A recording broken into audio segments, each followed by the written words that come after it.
Welcome back, everyone, for our match of the week between two of the top teams in the LEC, G2 and Splyce. We're also joined by a top team, or at least Broxa and Bwipo from Fnatic for picks and bans. About to get in there. Thank you so much for joining us for picks and bans. Also, congratulations. Obviously, the top three now is Splyce, Fnatic, and G2. Broxa, how strong do you think this top three is in that? Is that the top three that we're going to see going into playoffs, or will one fall out possibly? I think the top three right now is looking really, really strong. I still consider us and G2 a bit above Splyce, but Splyce has definitely been looking very strong in the previous weeks. Whether it's going to stay the same is a bit... I'm just going to cut you off for 1 second. I feel like your mic's not working. So we're getting your mic. So maybe... but I'm sure it was great analysis. It was, guys, it was the best thing you've ever heard. But Bwipo, yeah, go ahead. Mine actually working? Yours works. Mine works. Yeah. We want to hear from you. That's a good question. Yeah. I feel like, generally speaking, in my personal experience at least, G2 Fnatic are the best teams right now. I think Splyce is performing well on stage, and I'm sure that they can keep going. It's just a matter of how long will they last? Because I feel like in terms of longevity, we've seen teams like this show up pretty much every split. Last split was Schalke, right there. They go up and I don't know what their eventual score was, but they're like top 3, top 4, and then the second half of the split, everything kind of falls apart. So the question is that going to happen with Splyce, or are they going to be able to maintain that longevity that teams like G2 and Fnatic have had? Okay, fair. Well, this will be a very good indicator, I think, so for Splyce, if they are able to put up a fight against G2 Esports. We are in picks and bans. Can you give me a test one, too, bro? Test. Yes, he's Nice. back, ladies and gentlemen. Fantastic. So, as we go into picks and bans, of course, still on 9.13, and we have a G2 Esports that loves to flex, that loves to do everything wacky. We know it's hard to draft versus them, so what are you expecting for Splyce's bans? I mean, in terms of bans, I think it'll stay like fairly standard. You know, we've been seeing a lot of this Azir, Karma, Mordekaiser being taken off the table. I think they could even, actually no, they can probably do the Kiana Open. I don't think G2 would look to first pick that one, but in Humanoid's hands, if they can get their hands on that, like he looked very good on that champion. What is what are the issues in going into a draft versus this G2 Esports? How difficult is it? Well, the thing is that now with Perks playing AD carry, you know, many of the champs that have played mid and top can actually be used bot lane as well, and you don't really know, you know, when they pick a champion like, let's say, Nico, for example, it can go pretty much anywhere. You never really know what's coming, and this is the case for a lot of champions, and that makes it really hard to actually draft against them, because they just flex so many champions, and Perks is really, really flexible in his role, right, compared to other AD carries. Yeah, I also feel like looking back when these two teams faced off in week 1, it was a huge jungle mismatch. I think like Yanko's absolutely styled on Xerxes, and Xerxes usually had like very strong early game impact. So I'm specifically looking at that matchup as a big indicator of who's actually going to be able to come out ahead and whether or not Xerxes can have any influence over the early game. We have a bug, so that's why we are remaking. And we lost the music. We lost the music as well, which is the worst. Now, in terms of an indicator, as we talked about already, this is going to be a big one, because I think what you talked about there, Bwipo, about Splyce, is something that a lot of people feel. The fact that they are on top, but they have been here before, and they just haven't been able to take that extra step in the last couple of years. So what is it going to take? What do you want to see out of them to prove that to you? Is it just this winning against G2, or is it some style development, or what would it be? I mean, the whole story about them being strong in the late game and whatnot, I feel like, you know, you can always be a good late game team, but if that's the only thing that you're respected or considered good at, then the reality is that maybe you should work on your mid and early game, right? I feel like last year we had this problem with Fnatic, is that we were considered the late game team, right? So like, oh, if you go past this minute mark, that's always the meme. It's the same as Splyce right now. Oh, you go past 40 minutes, you're going to lose. But the problem is how many teams are going to let you get the 40 minutes? Okay. Broxa, what do you think? Yeah, I fully agree with what we were saying, and I don't feel like there's like a point necessarily where you can say that they're going to stay top 3 or that they can be considered one of the best teams in the league. For me, it just comes down to how they look like the rest of the split as well as playoffs, because there's been a lot of times in the past where Splyce looked really good in regular split, and especially towards playoffs, but then somehow they usually folded in playoffs anyways. And I'm really curious to see if they actually manage to stay on top, or if a team like Origin, for example, can come up and compete as well. It's almost a reverse Fnatic, because if you guys like have a bit of a slump in playoffs, then usually you rise up again. So what do you think, Ender? I mean, I just think it's interesting because, we talk about like Splyce as being the late game team, but one of the things we've been looking a lot more at in recent weeks is that this team, their ability to make plays seems like it's tied directly to neutral objective spawning up. Like, they're not a team, like I think Fnatic and G2 are a team that goes in like, will search you out and look to kill you inside of your jungle, where Splyce will typically wait until there is an objective to fight over, and that's the thing that will kickstart it for them. That's another thing that also leads to these slower game timers. So it's always something that teams have to be worried about or have in the back of their minds when they go against Splyce. And I think that's one of the reasons why I think Splyce are very good at like dissecting lower tier teams than them, but then faster teams can sometimes get under their skin and punish them. Yeah, and going into this matchup versus G2, you can also expect G2 to be very aggressive from the outset. So is Splyce then going to look for very strong laning picks, or where do we think this is going to go? I mean, I think jungle for me, as I mentioned before, you have to get a strong early game jungler for Xerxes. I think one of my favorite champions for him is the Elise. He can definitely have a big impact on that. Oh, jinxed it. Oh, see, I said I didn't think G2 was going to first pick that, but I guess they will. A champion that is new, that can carry, that people are styling with, and you think if it's open, G2 is not going to pick it. I mean, look, Caps has been waiting a long time to get his hands on this pick, and I think it's been banned away from him too many times. He's not going to let this opportunity go to waste. Okay, what do we think of the two first picks coming out of Splyce? The Sylas, which probably will be jungle, but we're not sure, and Lux was just played by North Korean yesterday as well. Lux going into the bot lane, most likely. I feel like a lot of teams have a priority on her. Even a Pike ban to make sure that she's somewhat safe in the lane. Immediately answered by Yasuo Gragas, which I think we can expect going into the bot lane, because it is the lane that has the most secure kill pressure on the Lux. You have long range with the cask after 6, but as well in the early game, body slam flash, it can't really go wrong, can it? No. Yeah, it's like G2 is one of these teams, because I don't feel like all of our teams can play Yasuo Gragas in the bot lane. Like, this is a very unique thing to G2, and I think we saw them play it at Rift Rivals. This is definitely a duo. Like, Mickey on his famed Gragas is always going to be a fun thing to see, and it brings the engage tools that sometimes we lack when we see Xerxes on more playmaking junglers. Yeah, if this is the Gragas Yasuo in the bottom lane, and we assume that it's also the Lux, then what do they need in terms of an AD carry or a marksman or another bot laner to kind of go against that Yasuo Gragas lane? I mean, I think a lot of times we see like Sivir as a pairing with this Lux, but I don't think that's a great option against like the hard engage of a Gragas. I think an Ezreal would probably be like a better option just in terms of safety to avoid the body slam engages that we're going to be seeing Mickey go for. I think something like an Ezreal would make a lot of sense as well, because most AD carriers are going to have a really hard time surviving against this, and you need some sort of teleport or gap closer to actually, or like dash or whatever to actually get away from. And Ezreal's the only one that can do that. Yeah, pretty much. The problem you have with picking Ezreal here is that you're basically conceding your lane. Yasuo will get the shove, and then you have a Gragas running on in your jungle trying to make your life a little bit more miserable being Xerxes. So I like the Lucian a bit more there, because you still have that dash, but you're also able to put on the gas, right? You want to be able to pressure that lane. You don't want to let them do what they want, because if they start pushing and you have a Yasuo and a Gragas past level 6 just running around in your river, you've got about 2,000 range worth of, you're dead.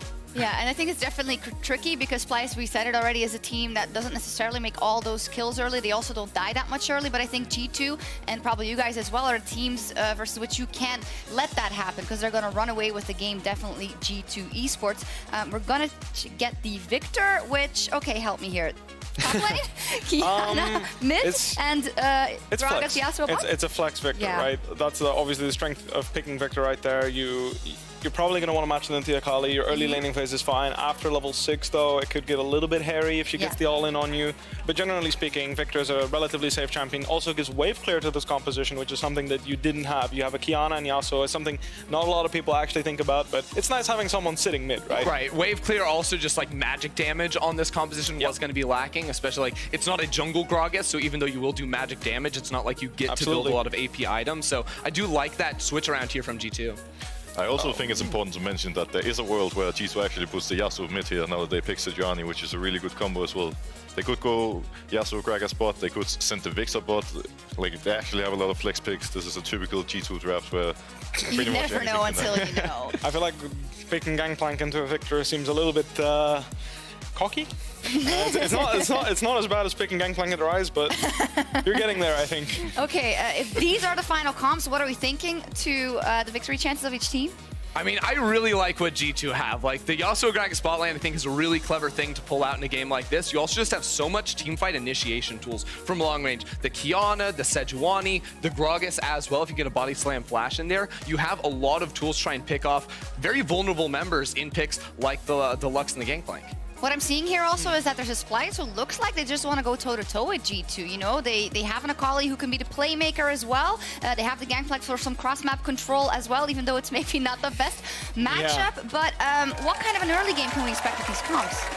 I think this is a G2 type of game with two really volatile team comps. There's going to be a lot of early game action, and Splyce will definitely have to step up their early game and try to put on the gas to be able to match G2 in this one. Final thoughts? I think it's a great composition for G2. They're happy to play this. Winner gets a matchup where he has the control. He can use the fact that he, all his experience and his consistency will show here is something that he's comfortable playing. He has the control. Mid lane, assassin versus assassin. Yes. Flipping a coin, I believe Caps is associated with. He's not unhappy with this mid lane matchup. And then you have a fantastically hyped mid lane matchup. The wait is over. Splyce and G2 are ready to hit the rift. Dracos, over to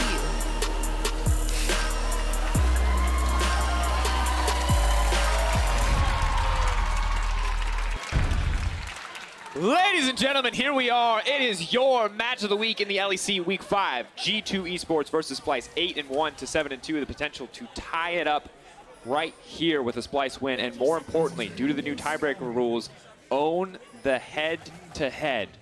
Yeah, I think this is a really important game for Splyce, and I think they can also help solidify themselves amongst the top teams in Europe. Something we heard both Bwipo and Brox are saying was that we don't know how they're going to perform in the second half of the split. So I'm curious as to how. Also, Vedius is here now. Oh, hi. It's a try guess. Frosk, Vedius, Drigas. Hello, Vedius. Hello. Pleasure to meet you. What I think is interesting here, and I don't want to wave the white flag for Splyce yet, especially as we're 1 minute into the game. Of course. But I don't know if Splyce have to win for them to cement themselves as a top team. I think they've proven themselves that they're a top team. I actually just want to see how well that they measure up against world-class talent like G2. But don't you know the rules here in Europe, Frosk? If you don't win the best of one, you're the better best team. Exactly. That's why Fnatic had it, then Rogue had it. Now Misfits are the best team in Europe.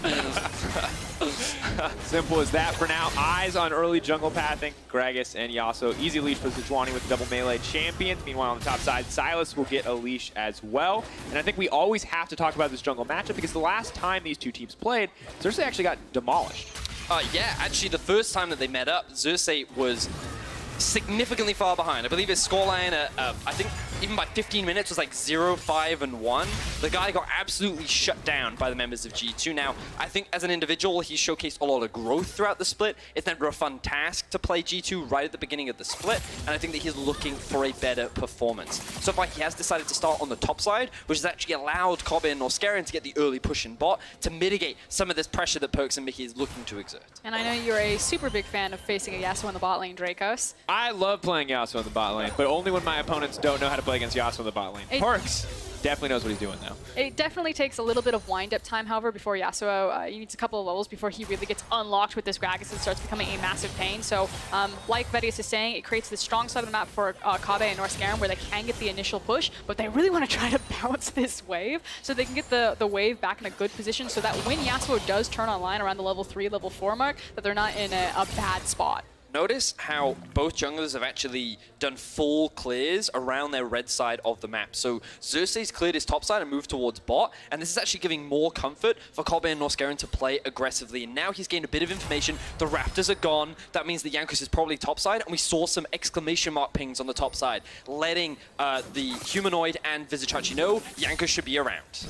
Now coming forward, though, has to be careful. Jankos can't just move into Humanoid. The flash out, the flash follow. That's going to be the root. The Ignite goes down. The flash in from Jankos as well. Caps holding tower aggro is just going to tick down. First blood for Jankos. And I agree with you, Vedius. Humanoid knew that he was on the top side. He just thought that he was safe enough. So maybe, I don't want to call it cockiness or arrogance, but obviously guess wrong there, and G2 forced the play. Who dives at level 3? Like, this was just a crazy... Like, the moment Humanoid flashes, he thinks he's safe, but Caps tanks the tower while Jankos secures the kill. This is just classic G2 in a nutshell. Like, no one does this. It's the fact that they see opportunities that other teams just don't. Now, the risk they have, though, is that a flash is gone for Caps and a flash is gone for Jankos. So while they do secure first kill, that means that there's opportunities for Xerxes around the mid lane, especially once Humanoid gets a couple more levels under his belt. And you can see from the damage percentage, I want you look at that number at the bottom, 28.7% for Humanoid. Huge source of damage for his team. Caps playing on G2, everyone's doing pretty much even damage across the board, but Humanoid has been clutch with this Splyce team in the last few weeks. So for him to get shut down in this early game is actually quite devastating when he's been, I think, one of Splyce's best individual contributing members. Yeah, and you're against Cap, so no pressure. It's one of those things where Humanoid, for me, has been a player that we talked a lot about it at ReadyCheck at the beginning of the day for our square. He used to be a player that when you set up the dominoes, he didn't always knock them down. But this split, it feels like when you allow him to be a carry, he's much better at doing that in his role, especially on his Akali, as he's demonstrated a few times so far this split. And G2 have decided, well, we don't want to let that happen. We're going to attack you very early on, and they've already secured themselves first. It's about attacking one of the strengths that Splyce was showcased, kind of one of their X factors and Humanoid, because I feel like his ceiling will be Splyce's ceiling, and then also empowering probably the greatest Western player in Cap. So if he starts popping off, Humanoid doesn't get to do anything. Obviously, you can see that this will very quickly go G2's way if Caps has his way. And no surprise to see Xerxes covering a little bit here, leaving room for another potential follow-up gank from Jankos, because while the kill, or the assist rather, is nice for Caps to have, it's actually a 15 CS discrepancy between the laners at this point. So Humanoid, despite dying early on, is still doing well for himself in the individual 1v1. A lot of that comes off the fact that they committed to the dive, which means that Humanoid could set up a slow push wave towards him. So he got a lot of farm that Caps didn't have access to, no teleport on Caps as well. So that was the biggest discrepancy that's actually allowed Humanoid to stay even after the early kill. But despite the potentially explosive bot lane, despite top lane as well, looking more like a farm lane, all eyes have been on mid lane this entire game. Both sides seemingly content to let the Lucian Lux versus Yasuo Gragas just get closer and closer to that level 6.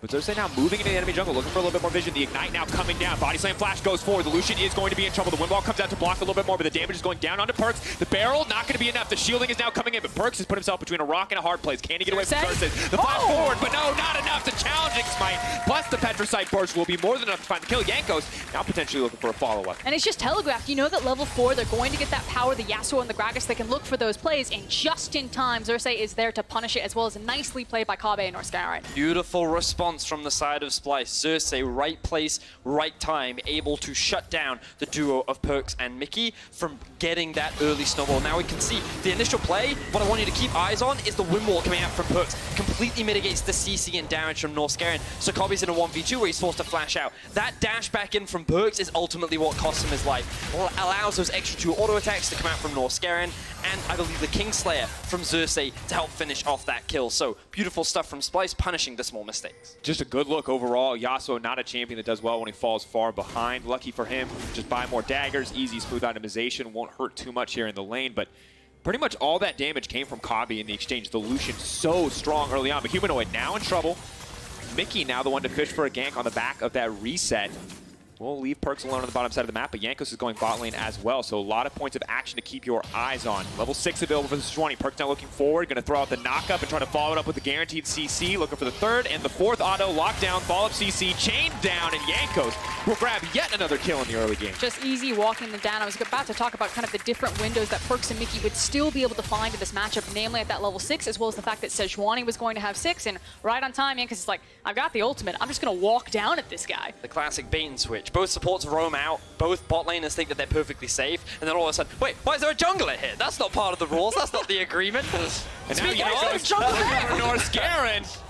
Ooh, good blast cone, takes him out to safety, but yeah, you gotta be careful. Wonder taking the better end of the trade against Vizicachi on the top side of the map, but right now, despite good bot lane plays for Splyce, G2 are still finding these opportunities. I do love those opportunities. Like you're saying, you know, you always know that after the initial back that the supports are probably gonna wander towards the mid lane to look for a play or possibly just set up vision. So the fact that G2 read this and then just try to throw out the rulebook and say, no, the jungler's not also going to be here, but Jankos slides underneath into the bot lane. It's again, they see opportunities that other teams don't see available. So what can Splyce kind of look for now? Because when I look across some of the summoner spells, ooh, looks like we see a potential fight. Now, ha, you can go stealth, but I can go stealth too, says Caps, as he uses the grass element to dodge out from some of the damage from Humanoid. That was very anticlimactic. 4th new champ played this split. Oh, here we go, all in. Oh, Ignite. Are you like testing your reading skills? I was just, Supreme so I display read it of in my talent. head, yet I said it out loud. It's fine. I looked at it and said caps. Yes, that is all caps. That's not lowercase. That's correct. So I'm absolutely no better. For caps, though, could now look to force the dive here. Has a supreme display of talent up and available, and it makes it hard for Humanoid. He can't position near any of those walls if he wants to be safe. Jankos with the ult, you can keep your eye on that cooldown corner or timer in the corner of your screen. Remember, 2 melee champions here means if Humanoid does step forward without a shroud, he will pretty much instantly die. Caps, though, tanking 2 tower shots means this play is probably dead in the water. He's feeling himself here. Like, I like the confidence from Humanoid, because that's obviously just going to be a very frustrating maneuver when you have 2 people approach your tower. You don't have any backups. You just have to watch them take the plate and deny you that much CS. But still, a lot of confidence from Humanoid to step back up before Xerxes got there and say, okay, I don't think they're going to do it again. I think he also wanted to try and stay in XP range for as long as possible because XP is super valuable this early on. Meanwhile, in terms of the rest of the map, I'm still keeping my eyes on some of these summoner spells. Cap versus Humanoid trying to get out. Grassblade, the gangplank all coming in. Ooh, Humanoid makes it out. That's the play that he's looking for. Not quite a 1v1, but damn close. And Jankos will not come out on top in this 1v1 matchup. Needs to make it out to safety. Where's he going to go? We'll step forward. We'll go right into Humanoid. And the 3-0-0 Sejuani. You cannot keep Jankos off of carrying no matter how hard you try. Flash ultimate from Jankos to say no one does that to my mid laner and gets away with it. They end up trading 1-for-1. Caps definitely over aggressive in that play, fails on the execution. Humanoid with a nice outplay, but it ends up being a 2-for-1 in favor of G2 as a kill also happened bot. But meanwhile, we've got all of this action happening into the mid lane, but the top lane is going very hold on. Perks, please be careful. Wind wall will be huge here. Eyes on the tornado. Does he need to be careful? No ultimate available for Caps. Ooh, great flank. Humanoid is here as well. It's just going to dash right through him. Says, thanks for the taxi. I'll just try to walk away on that Humanoid. Can he get anything else? Otto's coming in. A good bit of damage. Perk's going to pin himself against the wall. Has to be careful, but Mickey is going to make it out too. Someone had to die there. Caps try to go for play in the mid lane, but we'll get a brief pause here as G2 will slow down. I swear G2 are cheating. Where do you want to pick on the map? Do you want to go bot? Do you want to go top? Unbelievable. So let's start with the whatever replay we get. Whichever Bot one lane. they want. So this is actually the kill that happened in the 2 versus 2. They saw that the jungler was mid, so they knew that they could go for the all-in. So while they may have failed earlier, they were going to make it work out this time, and they do so beautifully. Great setup from them. And as you look back, of course, on this play, Caps, it feels like getting a little over-aggressive here. Supreme display of talent does not connect on the stun and wants to make it out to safety. I'm not sure if he intended to grab rock there or was looking for grass for a bit of extra stealth, but got to give praise to the Lord and Savior of G2 in this game, There we go. because that's bam. Talk about, like, who expects that? You know? Would a Sejuani really flash in my face and just ulti? Nah, probably not. But this He would never do that. And the thing that I do want to talk about, though, well, I'll have to hold that dock 'cause once again they're killing each other. Caps now going to run for his life, wants to take a grab, a grass blade, buy a bit more time, but no wants to turn it instead. I thought he'd run. He was not having it. Caps turns the play around in an instant. So much damage from the Kiana. Xerxes will take the ult and back off, but Perks is here in the mid lane too. G2 are now grouping. Might look to put down a bit of pressure in this mid lane. Yeah, it's been actually a swap. You can see that Kabe's up into the top side, and it's just meandering down from G2 as they do have numbers advantage despite the swap here to now start up the Rift Herald. Beautiful stuff from the side of G2. Splyce were not expecting the Mickey roam up. They thought that they had caught Caps out of position, but the burst on Kiana with very few items early on to the game, when you don't get to itemize that much armor, just showcased right there, and already leading the damage shots, along with Jankos on the Sejuani. Total gold earned. Jankos raking it in. This man is about the money.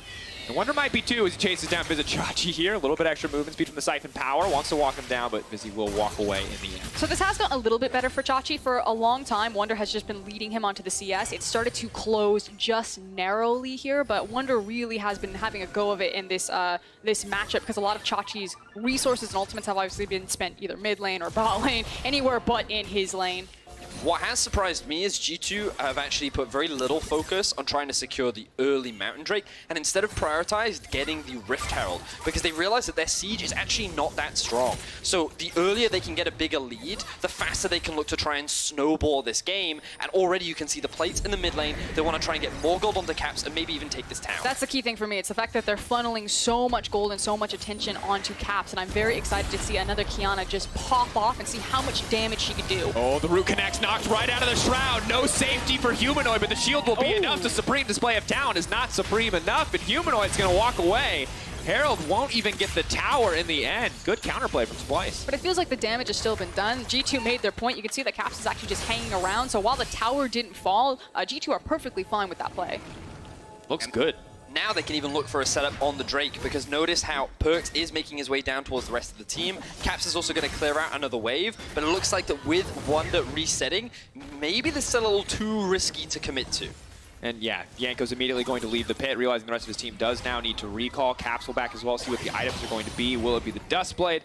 Most likely coming out as Perkz has now finished the Static Shiv, much further ahead than the last Yasuo we saw in our previous game for Pyrian, so we'll be much more comfortable to step up into this 1v1 matchup versus the Lucian. And now things are going to get really scary for a lot of Splyce members. You can see that Perkz is recognizes how strong he is, as does Kobbe and Norskaren. A lot of these matchups are going to go very lopsided, especially depending what the completed itemization is for Qiyana. Doesn't quite have the Duskblade. She's still in between items, but as soon as she has that, and the fact that Yasuo and Gragas are super comfortable here, there's so much agency for multitude of G2 laners.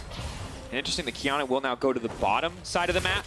And GP has opted for a little bit of magic resistance, so will be punished for doing so as the lane swap does come out. But Visitachi may just move up to the mid lane, and Splyce may try to respond. G2 are actually in a great position right now because they're the ones with the teleport advantage. Even though Splyce have 2 extra teleports, they've used a lot of them to assist the rest of their team, look for plays around the map, even just get back into lane. Whereas Caps being sent down towards the bot side of the map suggests to me that G2 should be looking for a Drake play, but their duo is up towards the top side. So a lot of where their power comes to securing this neutral objective isn't actually available to them. So instead, they're just going to put their priority onto securing some of these outer towers. And will not be contested in this tower take. Visitachi doesn't want to take the risk to step forward, knows that he's playing on the weak side of the map at the moment, and finally Jankos does feel empowered to start up this Mountain Drake, knowing that he has the man advantage on the bottom side. Meanwhile, Splyce on the top will look to play for some of these early plays. Actually, it's too late for that, so they're just going to get what damage they can. I kind of feel like at this point, like G2 feels so comfortable and so strong comparatively to Splyce's composition at this point in the game that they know that they don't need the numbers advantage to secure things. It's actually just like hunting, and if Splyce make a mistake, G2 will pounce, kill them, take the tower, like shove them out of their lanes. They're just getting everything. They're starting to bully Splyce out of these lanes. I'm also kind of considering what does scaling look like, because whenever you have a G2 comp, I feel like scaling is a difficult thing to assess. Yasuo is always going to be stronger the more crit items that he has, right? Victor is also a late game menace, but we know that Akali can be a huge carry factor as the game progresses, and they look to shut it down. Good sidestep, double sidestep coming from Humanoid, walks back to the Sejuani ult to make sure that he does not get hit by the cast there, so well played to survive.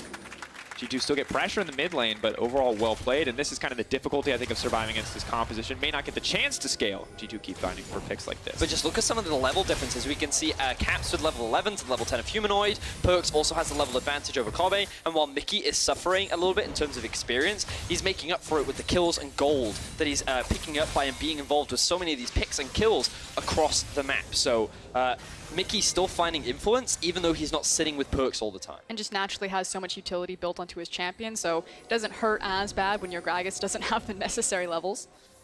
And just looking at the difference between some of the respective laners, Perkz obviously very comfortable in this mid lane matchup. You can see 1.5 items completed versus the bits and pieces from Humanoid forced into early armor in this matchup, and it makes it a lot more difficult as the healing that comes through from Gunblade is pretty critical for Akali to sit comfortably in any lane. But Perkz, though, will now exhaust on the top side. They're going to look for the instant CC. Kobbe will find the sidestep, and Coling will come out to do a bit of damage and clear the wave. Instant cancel to make sure he can walk away to safety. And so all Jankos was actually doing was hanging around the top lane to cover Perkz and work with his team to secure River Vision. But the moment they spotted out Xerxes, that was an opportunity window to then collapse onto Kobbe. And this is something we really want to iterate for G2, is that the moment they recognize they have a pressure advantage, they immediately play for it. They're so quick to make these plays that teams often struggle to react, and now Kobbe's without his flash. And stylistically, Splyce are one of the teams that really struggle here. We like to call them a set play team, and that when they get their pieces set up, then they can start knocking down the dominoes, but they do take a long time to set up. It's one of the reasons why their average game time is very long, and so stylistically against G2, it's never going to feel good as Splyce, because G2 love to find you in the jungle as you're rotating, as you're setting up your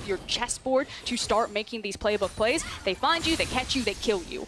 And while the bot lane kind of tells us they are willing to match fire with fire, G2 have clearly been outpacing them in the early game of 4K, rather 3.5, about 2.2. I can't do math, don't know why I'm trying. 3K gold lead for G2 as well as the Mountain Drake at this point of the game. Makes it pretty easy for them to just continue to snowball. And for Splyce, good news is they have scaling options. You talked about how it's hard to talk about G2 scaling. Well, it's easy to talk about champions like Gangplank, like Sylas, level 16s, big crit items and ultimates can be crucial for Splyce. Yeah, but do Splyce ever get there? Well, it might not, because Xerxes will pull out the cast. He's going to try to make it out with the Kingslayer. Epsilon Abduct will not be enough, and Jankos now on a rampage. I don't think he's the only one. Pings to Gangplank. Can Chachi get out with the TP? The Great Escape. Now flashing forward, wants to get it. The snare will connect. Vizichachi not going to find any relaxation time here on the bottom side of the map. The stun will come through. Cannot orange his ways out of that one. The cooldown is not up. And now he's on the retreat, but Caps finds the kill. The point and click on the stone form Q will be enough. His humanoid fissures for the 1v1, but Perks is now coming through as well. The knockup is instantaneous. The ignite is down. The flash flooding through, and Yasuo will grab the kill. And very quickly, G2 have just found themselves 3 quick kills on the map. Xerxes was walking through his bot side jungle thinking that he had priority, but he didn't. G2 were already setting up a play to collapse onto Vizichachi, and he gets caught out. It just results in 1 kill after the other, and now just before we hit the 20-minute mark, G2 escalate their gold lead to 5,000. They secure a tier 2 turret in the mid lane. And like, what can you do against this team that just plays the map with so much control? I don't know what the analysis has to be here, because it's pretty clear to see that things have gotten wildly out of control for Splyce. They're basically just hanging on by the tips of their fingers. They need a miracle. They need a lot of time to farm. It's about, can they create safety nets for them to farm and start getting some of this necessary gold, but G2 just move so damn quickly. And it's crazy, right? Because the thing that you need to notice on the minimap was how G2 had started pushing in mid. So what they were going to do was they were going to bring their mid laners down into the river and down towards bot so they could gain pressure there, and then start setting a vision towards the bot side of the map. But Xerxes and Vizichachi thought that because of how far pushed up it was, Xerxes had to cover Vizichachi, and he just wasn't expecting Jankos and Caps to already be in position to set it for the next play. And this is just G2 thinking 2 steps ahead and Splyce thinking they have time, but they just don't. And this is the notorious G2 mid game. When they already have these advantages they built up in lane, this is literally the worst team in the world to play against with an early game lead because of how quickly and how confidently they move across the map as a unit. Now for Splyce, they've been put on the back foot, no doubt about that. 5k gold deficit. Baron not on the table for G2 yet. With a Mountain Drake, it will be looming more and more as a coming threat. Mickey has to be careful, though. Has now been locked up. That's going to be a kill back for Splyce. No, Mickey now escaping. Perks throwing down the wind wall, but will not be enough as the GP ult will secure in the end, but a lot more resources than Splyce wanted to commit there. But very close to terms of Mickey trying to get out there. It was just kind of the very tip of the wind wall that didn't cover his exit there. I can't believe Mickey survived that long. Jankos, though, not afraid to get a fight Deep kicked off. Caps teleport. under the backside. Supreme display of talent will find 2 on the stun. North Scarin. Goes Golden Wonder, may just go over the wall. Huge ultimate damage. Kabe taking so much. Jankos now finds the stun as well. Humanoid on the backside. What else can he get? Wonder is now going to be in trouble. The knockup is there, but Humanoid is invisible. Dashes through, uses him out as an escape, but Caps already finding a kill back in exchange. The stolen Kiana ult comes in. Xerxes wants a piece of Caps. He now steps forward, but he gets locked up instantaneously. Kabe is unafraid, though. He knows the wind wall is not available. Perks, when he's going to come back up, he needs it if he wants to survive. Can they turn this play? Is there a knockup? Perks with no ult available. Xerxes now on the hunt. The binding will connect. Perks going into North Scarin. He's going to find 1 kill. Can he turn it back? Xerxes is going to grab 1 in exchange. Splyce are slowly but surely winning this fight. And this was a huge team fight win for Splyce. We get to see an instance of the G2 greed, where they overcommit for a play, they didn't have the members available. Only now does Mickey finally arrive, but Splyce punished G2 for their over-aggression, yet somehow G2 still walk away with an Ocean Drake. It's just the fact that they're able to find these outplays. There's almost like this superhuman element of G2 where there's no way that any of this is pre-planned. It's the fact that they all think at the same time, they all think at the same direction, and you very rarely see teams that have this type of synergy where just instantaneously they can make a call about who they're going to turn, where their target selection is going to be. But I really want to reinforce that this is a mistake from G2. Yes, if absolutely. they did not have this kind of gold lead, this could have been so much worse. But this is kind of where the discussions around G2 playing with their food comes from, because they don't need to make this play. They don't have the proper setup. This is just G2 greeting, seeing potential for kills, and thinking they can make it happen. And then having the outplay potential there. Perks, the fact that he sidesteps North Scarin's finding, he turns around, uses the vision, and gets on top of the Lux to find a kill that really shouldn't have been there for majority of teams. And when you look at both of these teams, obviously their game times tell completely different stories. G2, one of the fastest, absolutely the fastest. Splyce, one of the slowest. And now if Splyce want to win, they need to keep dragging this one out, because you're going to guess in 3.5 minutes that G2, if they want to stay on the clock, are going to look to end this one. And Baron, clearly the way that they need to do that. You mentioned it, poor sieging already for a vastly melee-based composition. So if G2 want to end, Baron feels like a necessity, or just a massive teamfight win. Feels like skirmishes also are what G2 will rely on as they start up a 2-man Baron. Caught. Xerxes, though, will take the ultimate from Caps. It's going to make it very difficult to approach the pool, but Caps does not hesitate now to move in, look for a little bit more. Caps, though, now caught out, has to be careful, will be pushed away by Supreme Display of Talent. We might freeze frame for a moment as the shutdown now comes through. He's caught out, caught overextending, and Splyce can look to push in the mid lane here. If they can find another kill, maybe they just force the Baron themselves. G2 focused on maintaining river control to allow Wonder to be able to push in that top tower and secure it. This meant that Caps independently was trying to maintain mid-wave priority, and Splyce was like, well, we're just going to send 5 people here to guarantee it. Caps gets caught out, great setup from Splyce. They've now been able to close that 5k goal gap to only about 3k, and this is definitely more favorable for Splyce as they open up the map a little bit This feels more. like G2 also kind of spreading their resources thin and trying to get away with murder here. The fact that they were simultaneously holding the mid wave without numbers advantages, that Wonder was also picking up free farm up to the top side and juggling the Baron. It's not the cleanest setup, but that's G2 kind of testing their limits, if you will, and Splyce just called the bluff. Yeah, exactly that. Notice how Vizicachi roams up from bot lane to top. He secures that bot tower, and Caps is by himself trying to hold this mid wave so that G2 can at least have some mid priority, but the rest of G2 are not there to support him, and Splyce find themselves a pick and a tower. Of course, the tower going to start to even things up, and the pick buying them a bit more time. Ultimate will be just short, but we'll make sure that the Baron has not been started. Good scout out by North Scare, and Splyce now could look to fight for mid lane priority. Feels like they have to if they want to move into this pit area, because the vision is still very much in favor of G2 at this point in time. And that's kind of 2 over-aggressive plays from G2 that have slowed this game down. You know, we've stopped hemorrhaging bleeding for Splyce. They're starting to close this gold discrepancy just a little bit and find the necessary gold so they can start getting more damage back.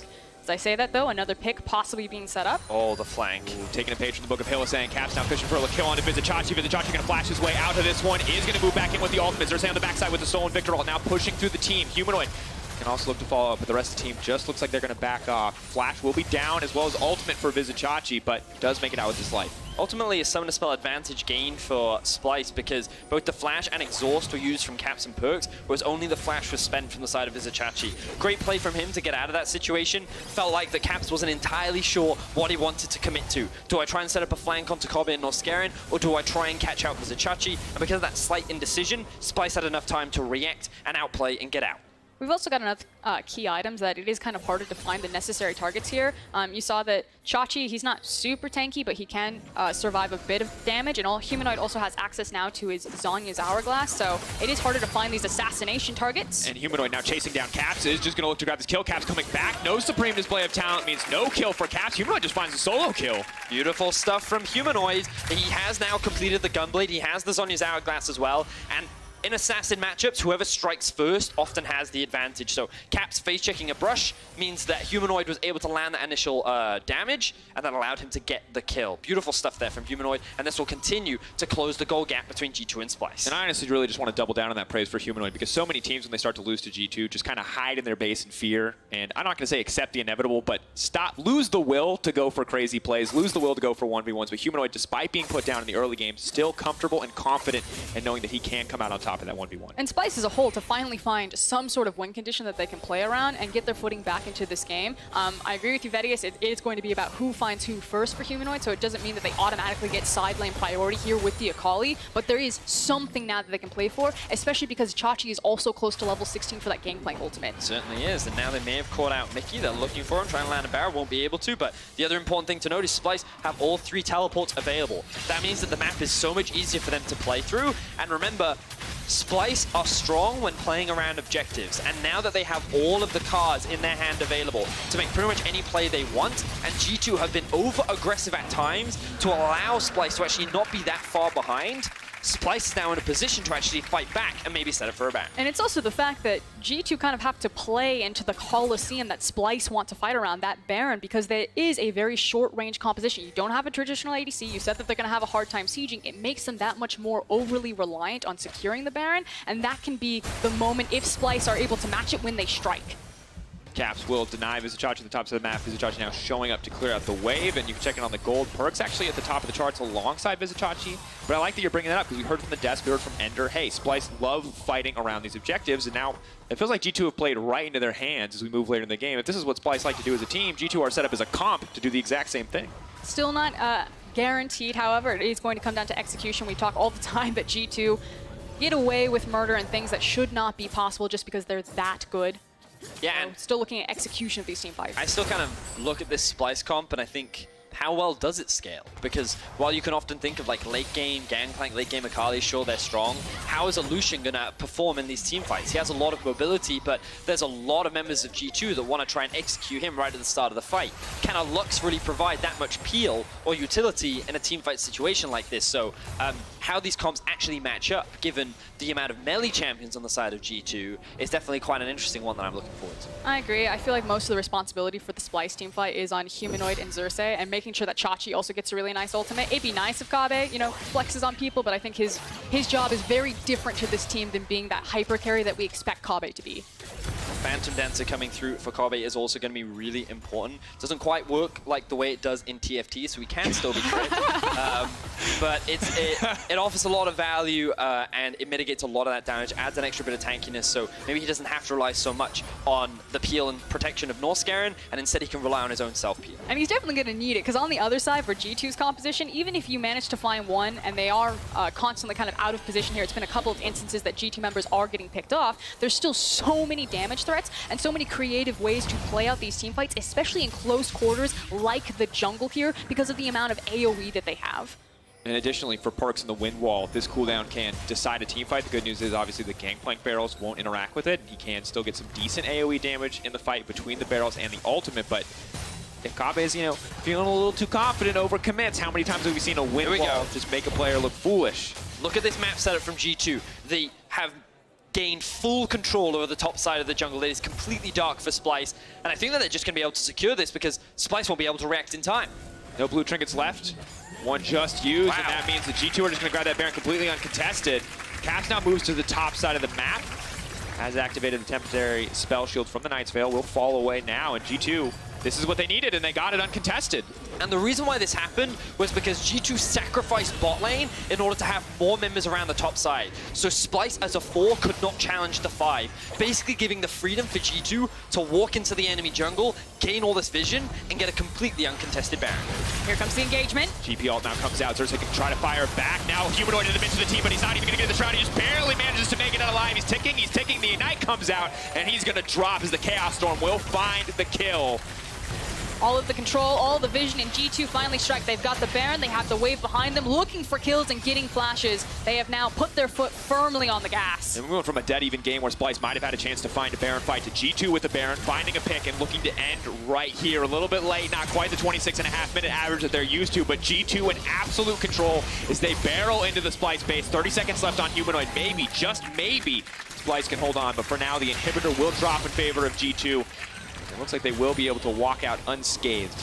Right now, G2 have no other lanes set up to properly siege into the base, so they're going to use this opportunity to reset, spend some of the gold that they have in their inventory, and trust me, they have quite a lot, which means that some big items are going to come through off the back of this G2 base, and then they're going to look to pressure the final inhibitors and Nexus turrets of Splyce. And just instantaneously, the game snapped away from Splyce. It felt like they were barely hanging on. They had managed to claw their way kind of back into this game, and then G2 just closed the door on them, taking the Baron and then taking this team fight. And this was Splyce basically saying, well, we've caught Perks, let's try and go for a fight. Humanoid goes into the backline thinking that his Shroud will keep him alive, but that E locks you in that animation, and in that time, G2 were very quick to react. They eliminate him immediately, and without Humanoid available, G2 are easily able to clean up the rest of the fight. And this is Splyce's Alamo. The last chance to hold on here, 1 minute and 30 seconds left on the Baron buff. One inhibitor already down on the top side. G2 see that, and they immediately move to the bottom side. Xerxes using the Stolen Ult to find a little bit of poke. Caps blocks a bit with the Knight's Veil here. And move forward for a bit more. Perks, though, continues to be a looming threat for the rest of the team. Has the QSS, playing with a lot more confidence. Wind wall will come out, though. Major cooldown, not going to follow up on the Tornado. G2 just looming, threatening, protecting this cannon minion. Really, their only siege option is that minion, so they will do their best to protect it. Yeah, and that's the thing. You can see how it does really slow down G2's ability to siege, so they're looking for some of these key abilities to tag, maybe some outplays to be made. Wonder flashing out, trying to get to safety. GP all now coming in. Wonder will go down. Shut down from Vizichachi. Cap now going to try to find the kill on the Humanoid. He will get it instantly. That's the 1-for-1 in the end. Big Lux out. Kabi trying to find purchase, but Xerxes has already died. Vizichachi going to do what he can to clear the waves. Yankos leaps forward. It looks like he might just get taken down, but Perks in the midst of the team. They are Yasuo damage is just too much.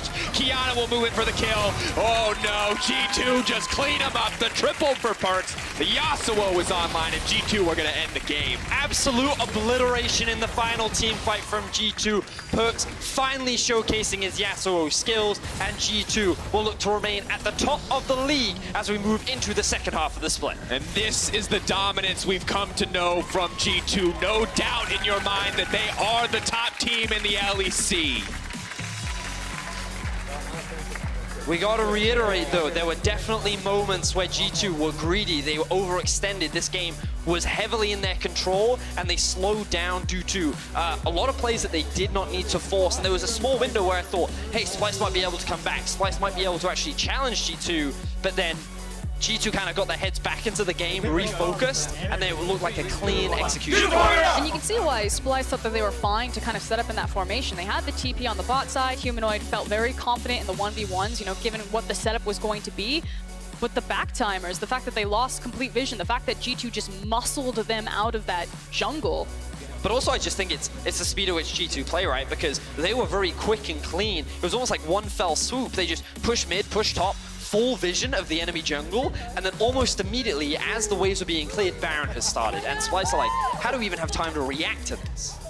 It used to be that you would hear pro players when they were interviewed about talking about Faker, how it felt like he just saw into the future and that his reaction time or the time that you had to react to him was just so much smaller. That's what G2 feels like as a team. They're like, Faker as a team. You have very tiny windows to figure out what the right call is, and that's kind of been one of the thorns in Splyce's side. They usually always pick the right call, but it takes them a little bit to find it, and G2 just doesn't give you that room to breathe. And it's just so impressive because you can see, as you mentioned, they're always thinking a play ahead. Literally, when they're making that play that we called questionable on the bottom side, they're already planning the Ocean Drake. They said, hey, we lost this, but we're going to grab this too. And they're just moving at a pace faster than the rest of the teams. Of course, we'll hear more about G2 later, potentially, as PGL starts up with Whippo and Broxa just a few minutes away. But in the meantime, I mean, once again, just dominance from G2 and a happy Yankos. I will also say that I think the draft that Splyce went for, to me, didn't give a clear indication of what their main goals were in the game. Like, in the early game, I wanted to see them play around bot side. I wanted to try and get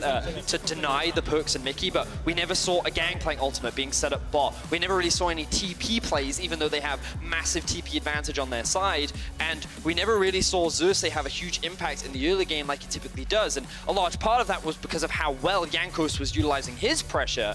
But I do feel like part of the draft from Splyce was very much reacting to what G2 was doing in their draft rather than coming in with a clear game plan of how they wanted to try and deal with the early game pressure of G2. I mean, it felt like the tools were, you see the Yasuo and the Gragas come out, you know that Perks and Mickey are going to be aggressive, so you have something like a Gangplank that if they try to go aggressive, maybe you can make something happen down there. But the fact that so many early flashes were burned into the mid lane, that it was Yankos that was like, no, no, no, we are forcing you to play around Caps, or Caps is saying, no, no, no, you are forced to play around me. Again, you get tired of hearing it. I know we sound like broken records, but it is one of the coolest things about when you face G2. They change how you think the game is going to go, and they force you to react to them as players, not necessarily as their composition. And the interesting thing, too, is that we knew that teams were banning this Yasuo away from Perks, and we saw top lane Yasuo when he swapped out for Wonder, and that was, we're kind of wondering, okay, why is this still being banned? And this is the reason why, is that this bot lane is so oppressive, and it really messes up. It feels like most draft strategies you want to put up against it. But, of course, it's a good opportunity, folks. You're not on Twitter. Kia player of the game, LOL Esports, Yankos, Perks,